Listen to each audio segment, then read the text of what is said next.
안녕하세요. 미네르바TV의 장육주 원장입니다. 오늘의 주제는 실리프팅의 부작용입니다. 아마 그 실리프팅을 계획하시거나 하고자 하시는 분들이 있으면은 아마 굉장히 관심 있는 그 내용인데요. 사실은 실리프팅은 전통적인 쌍꺼풀 수술이라든지 아니면 코 수술 또는 그 지방 흡입이나 이식 또 가슴 확대 이런 그 안면 윤곽이나 이런 전통적인 수술에 비해서 실리프팅은 부작용이 적습니다. 또 부작용이 생기더라도 쉽게 치료가 되고 또 그 빈도도 매우 낮습니다. 첫 번째 부작용은 수술 후 부종성 음영입니다. 이것은 그 빈도가 한 60% 정도 되는데요. 사실은 거의 그 실리프팅 하시고 나면 많이 생기는 부작용 중에 하나입니다. 이거는 부작용이라 할 수가 없습니다. 왜냐하면은 이게 수술 후에 생기는 붓기에 의한 현상이기 때문에 부작용으로 보지는 않습니다. 우리가 얼굴을 보면은 이 피부선이나 아니면 주름이 있습니다. 자세히 보면은 얼굴에 다양하게 많은데요. 특히 역광대 밑에 피부선이 있고 또 입가의 뺨 쪽에 잔잔한 주름이 꽤 많습니다. 수술하고 나면은 이 역광대 피부선이라든지 뺨주름 같은 곳에 붓기가 생기게 되면은 그 피부선이나 주름에는 붙지가 않습니다. 살이 없고 단단하기 때문에 붙지가 않고 그 주름이나 피부선 주변에 푹신푹신한 피부가 붙기 때문에 시술하고 나서 붓기 되면은 이런 음영 같은 게 더 심하게 생길 수가 있습니다.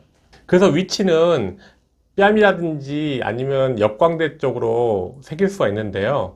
이거는 부작용이 아니기 때문에 사실은 붓기만 빠지면 저절로 치료가 됩니다. 그래서 어떤 특별한 행위가 필요 없고 그 관찰하거나 지켜보시면 좋아집니다. 두 번째 부작용은 딤플인데요. 다시 말하면 볼페임입니다. 이 볼페임이 실리프팅 부작용 중에 가장 의미가 있는 부작용인데요. 이 빈도는 한 5 내지 10% 정도 됩니다. 다시 말해서 얼굴에 웃었을 때 보조개가 자연적으로 생기신 분들은 보통 한 10% 정도 생기고요. 그 다음에 웃었을 때 보조개가 없는 분들은 한 5% 정도, 20명 중에 1명꼴로 생깁니다. 이 볼페임이란 거는 위치가 우리가 웃었을 때 이런 그 입 주변에서 많이 생기는데요. 특히 이 원리를 보면은 실리프팅 하고 나서 실이 삽입돼 있을 때 이제 시술하고 나서 직후에는 붙지 않았겠죠.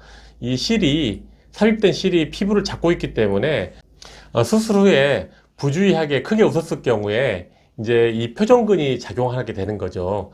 특히 이제 입꼬리가 올라가면서 피부가 거상되면서 이 말아 올라가면서 이제 실을 찌르기 때문에 실에는 돌기가 있습니다. 그래서 이 붙지 않은 실이 피부를 잡고 있는 이 실이 크게 웃게 되면은 이제 피부가 올라가면서 피부가 물리게 되는 거죠.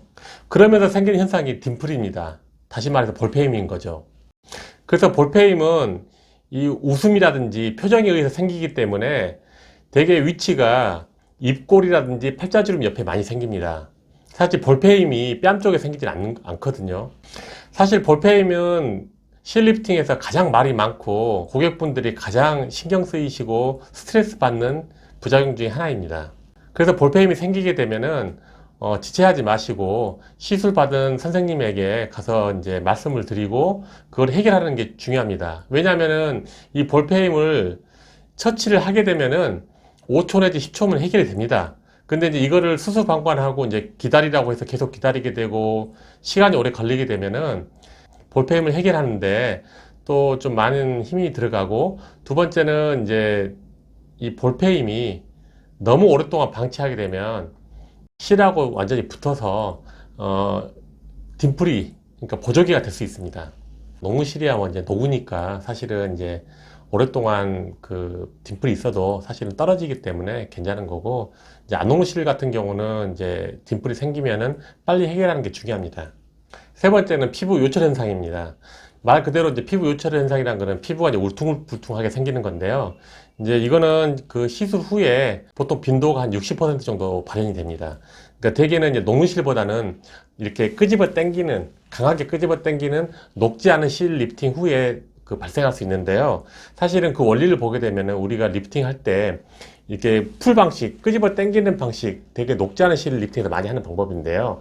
그 방식에서는 우리가 사실 피부를 당길 때 이 표면을 당긴 게 아니고 이렇게 피부 살을 이렇게 당기는 거기 때문에 이제 그 피부가 당긴 자리는 이게 약간 들어갈 수 있습니다. 피부 표면에서 봤을 때. 그리고 우리가 실이 이렇게 뭐 촘촘하게 수많은 실이 넣어서 당기는 게 아니고 이제 제한된 실 개수가 들어가서 당기는 거기 때문에 당기는 부위하고 당기지 않은 부위가 약간 울퉁불퉁 할 수 있습니다.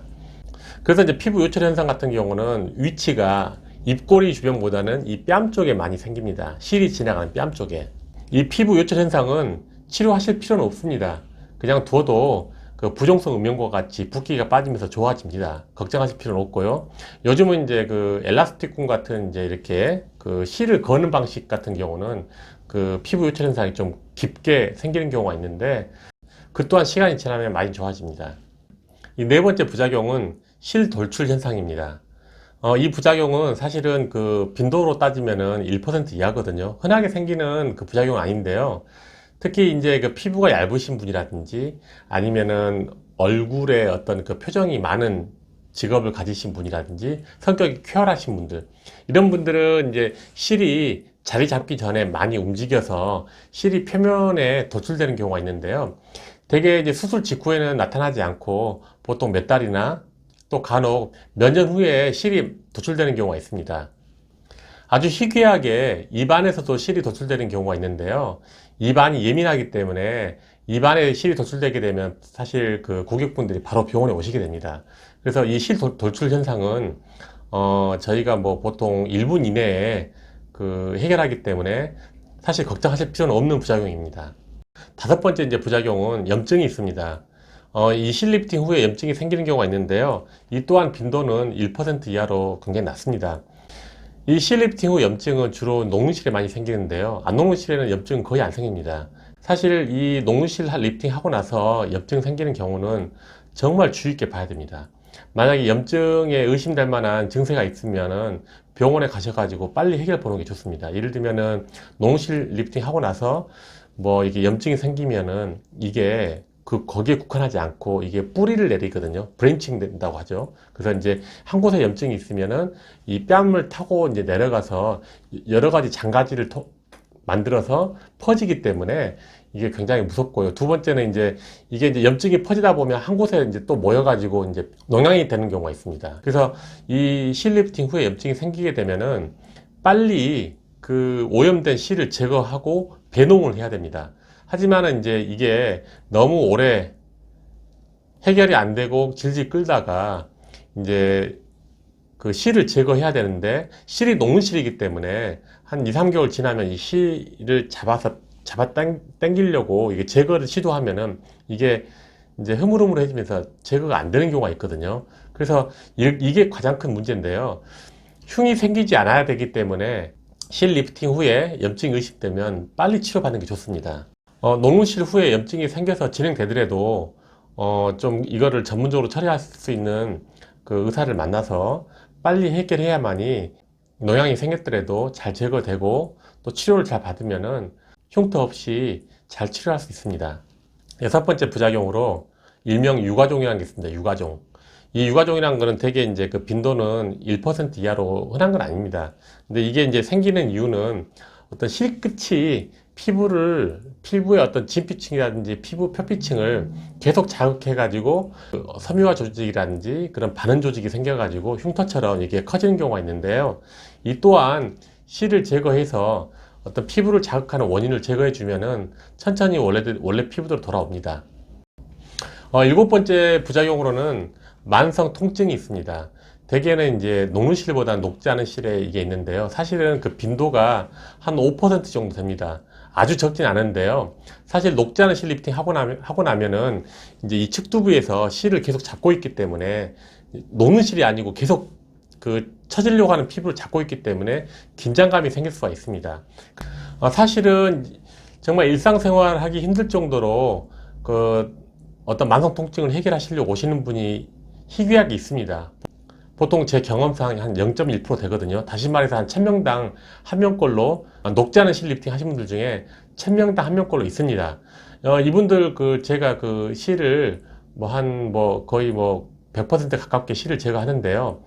이런 분들을 제거하려고 제가 이제 절개해서 들어가 보면은 특이하게 설명할 수 없지만은 실 주변에 혈관이 굉장히 발달되어 있습니다. 보통으로는 잘 보이지 않는 그 크기의 그 어떤 혈관들이 실 주변에 커져 있어 가지고 그런 혈관 주변에 실이 지나가는 경우가 있어서 아마 그게 통증의 어떤 이유가 아닌가 저는 생각이 됩니다. 그리고 여덟 번째로 한 실 착색이 있는데요. 이것도 뭐 흔하진 않습니다. 한 0.5% 정도의 빈도가 되는데 되게 그 이유의 원인을 보게 되면은 이제 이게 실이 끝이 아니고 실이 지나간 자리에 피부 표면을 자극해서 그 실선 같이 이제 피부가 착색되는 경우가 있는데요. 그것도 이제 저희가 이제 그 실을 피부를 자극하는 실을 제거하면은 그 착색도 없어지고 정상적으로 돌아옵니다. 아홉 번째 부작용 중에 일시적인 탈모 증세가 있습니다. 이 실리프팅 하고 나서 이제 뭐 실을 거는 부위, 되게 측두부죠. 이제 그런 이제 실을 거는 부위에 탈모가 생기는 경우가 있는데 사실 이것의 빈도는 굉장히 적습니다. 한 1000명 중에 1명꼴로 빈도가 발생하는데요. 대개는 건강하고 정상적이신 분들한테는 이 탈모가 잘 생기진 않고요. 대개 보면은 이제 스트레스 많이 받고, 대개는 직업력이 이제 밤에 일하시고, 낮에는 쉬고, 또 이런 분들이라든지, 아니면 만성 질환이 있거나, 아니면 이제 뭐, 면역력이 저하돼서 몸이 약하신 분들, 이런 분들에서 그 일시적인 탈모가 생기는 경우가 있는데요. 대개는 3개월 전후 정도 되면은 머리가 나고, 탈모 증세가 해소가 됩니다. 오히려 머리가 더 나더라고요. 그래서 이것도 일시적인 거기 때문에 사실은 걱정할 필요도 없고 빈도도 매우 적습니다. 열 번째는 일시적인 신경병변이 있습니다. 다시 말해서 이제 신경이 좀 자극받아서 약간 마비 증세가 생기는 경우가 있는데요. 대개는 빈도는 0.5% 정도 됩니다. 녹무실보다는 녹지 않은 실에서 발병을 하는데요.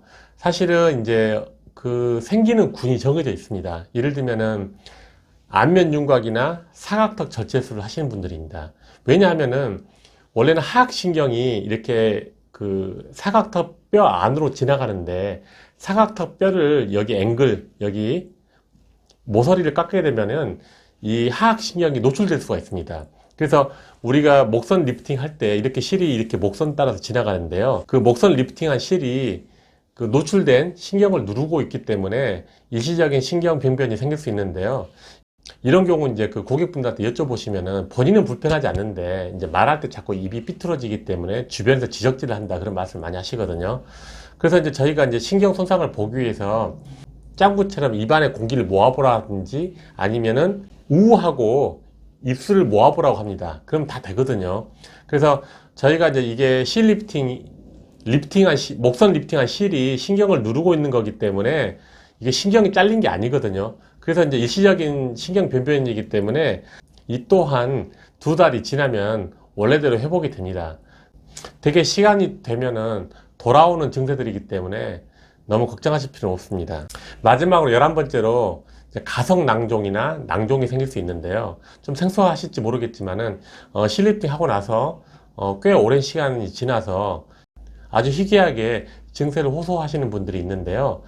그래서 이런 분들의 이야기를 들어보면은 시술을 하고 3년에서 5년 정도 이후에 연락이 오는데요. 뭐 크게 불편하지 않는데 이게 부분적으로 부었다 안 부었다 한다. 조그맣게 몽골처럼 만져진다. 또 시간이 지나면 좋아진다. 이게 반복적으로 나타난다고 합니다. 그래서 저희가 이제 이런 경우는 이제 저희가 이제 좀 이제 살짝 절개해가지고 들여다보면은 섬유 조직이 굉장히 많이 있는 경우가 있습니다. 이런 경우는 대개 이제 그 실하고 피부가 자극돼서 그런 경우도 있고요. 두 번째 현상은 조금 절개해서 들어가 보면은 낭종이 진짜 있는 경우가 있습니다. 그래서 그 낭종을 제거하고 다시 이제 봉합을 해주면은 정상적으로 돌아오는 경우가 있는데요.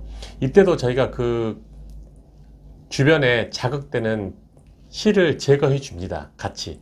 그러면 대개 다 회복이 되고 정상으로 돌아오는 거기 때문에 문제가 되지 않았습니다. 이렇게 제가 실 리프팅의 어떤 부작용에 대해 설명드렸는데요. 결론적으로 실 리프팅의 부작용은 쉽게 해결이 되고 또 그 중등도가 경하기 때문에 너무 걱정하실 필요 없습니다. 또 실 리프팅 부작용이 생기게 되면은 시술하신 원장님께 빨리 말씀드리면은 적절한 조치로 치료할 수 있고요. 또 쉽게 해결될 수 있습니다. 저는 18년 동안 1만 케이스 이상의 그 실 리프팅을 해왔습니다. 아마 이 지구상에서 실 리프팅을 가장 많이 하는 의사로 자부하고 있는데요. 제가 그 경험을 통해서 말씀드리는데 힐리프팅은 다른 성형에 비해서 크게 걱정하실 필요 없는 시술입니다. 여러분들의 구독과 좋아요, 댓글은 저에게 힘이 됩니다. 감사합니다.